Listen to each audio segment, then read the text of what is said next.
On va revenir sur cette tournée européenne express avec vous, Thomas Chopard. Merci d'avoir accepté notre invitation. Vous êtes historien et spécialiste de l'Ukraine.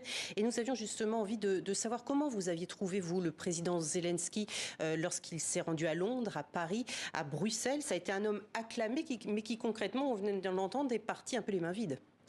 Un peu les mains vides, mais malgré tout, qui a pu avoir la confirmation d'un certain nombre de promesses qui a été faites au début du mois, notamment en termes d'armement.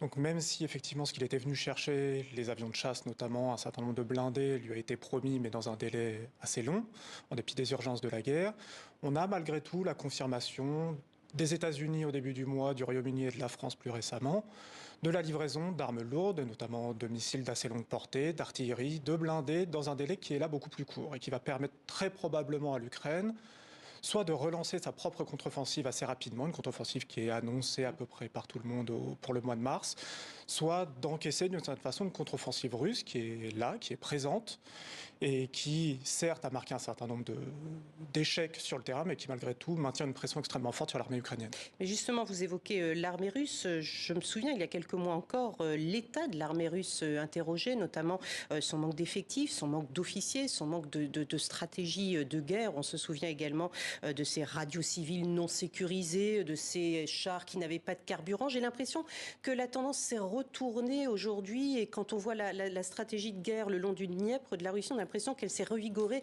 et que cela fait peur aujourd'hui au président Zelensky. Revigoré, je ne suis pas sûr, parce qu'au fond, lorsqu'on voit tout de même les pertes colossales de l'armée russe sur le front, les difficultés matérielles qu'elle rencontre, notamment autour de Bakhmout, c'est assez évident. On trouve un peu partout des cadavres de chars, d'artillerie, d'équipements lourds. On voit bien quand même que cette tentative de contre-offensive russe, elle est marquée par d'extrêmes difficultés sur le terrain. Donc ça n'a pas changé en fait. Ça n'a pas changé. Au fond, il y a une forme de surenchère de la part de l'armée russe, en envoyant toujours plus d'hommes, toujours plus de matériel, mais avec finalement des résultats extrêmement limités. Alors on a appris ce matin une information qui peut être source d'inquiétude, le survol de la Moldavie par 2 missiles russes qui avaient pour but l'Ukraine, bien évidemment. Comment faut-il interpréter la chose de la part de Moscou ? Tout d'abord, de façon évidente, comme une violation de l'espace aérien moldave, ce qui est quand même normalement un signe de crise extrêmement grave. Mais par ailleurs, on voit bien que ces bombardements dans la matinée ont été essentiellement une réponse à l'action politique de Volodymyr Zelensky à sa visite en Europe occidentale. Et on voit bien que... C'est une réaction directe selon vous ? C'est une réaction directe. De même qu'après la prise de Kherson, on avait pu voir une réaction directe à travers des bombardements massifs, des infrastructures et des populations civiles ukrainiennes dans la foulée de la libération le 11 novembre 2022. On voit là une tentative de terroriser la population, d'endommager à nouveau les infrastructures, d'installer la terreur au fond dans les populations civiles ukrainiennes, de la même façon que au fond le pouvoir russe l'a toujours fait au cours de cette guerre. Et de messages très clairs également aux alliés européens de l'Ukraine. On a cru à un moment donné également qu'un missile avait survolé la Roumanie, ça a été finalement démenti.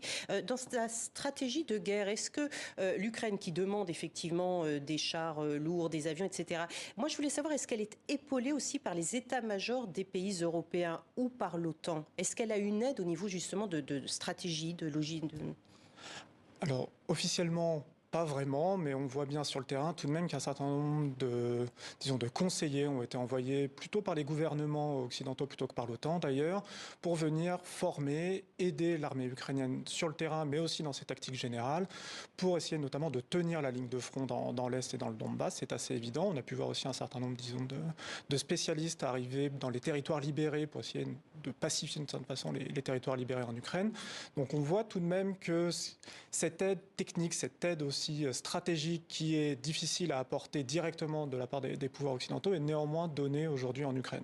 Cette envie, cet appel de Volodymyr Zelensky d'accélérer la procédure d'adhésion à l'Union européenne, on est là sur une stratégie de politique intérieure, de politique extérieure, où en est-il ? Comment se situe-t-il par rapport à cette volonté ?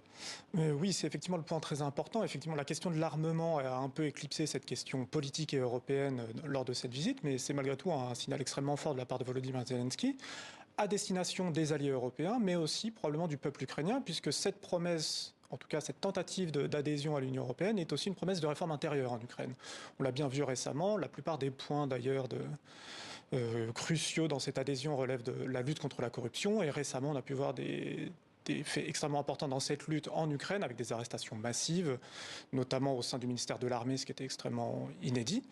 Donc on voit bien que c'est tout à la fois une volonté de réformer profondément la société ukrainienne aujourd'hui. Donc c'est pour rassurer les 27 aussi qu'il insiste comme ça autant? Et je pense, oui, effectivement, le processus politique était un peu au point mort depuis la candidature au tout début de la guerre, donc il y a presque un an aujourd'hui. Un certain nombre de réformes ont été entreprises et je pense qu'il y avait là aussi une volonté pour Volodymyr Zelensky de montrer que les réformes avaient été entreprises et qu'elles se poursuivaient en Ukraine et que donc l'Ukraine demeurait, malgré la guerre, malgré la poursuite de la guerre, un candidat sérieux à l'adhésion à l'Union européenne. Merci beaucoup Thomas Chopard d'être venu pour nous expliquer ces points-là et j'en profite également pour vous dire que le président russe Vladimir Poutine a annoncé qu'il prononcerait un discours sur l'état de la nation russe le 21 février, donc 3 jours avant la date anniversaire de son invasion de l'Ukraine.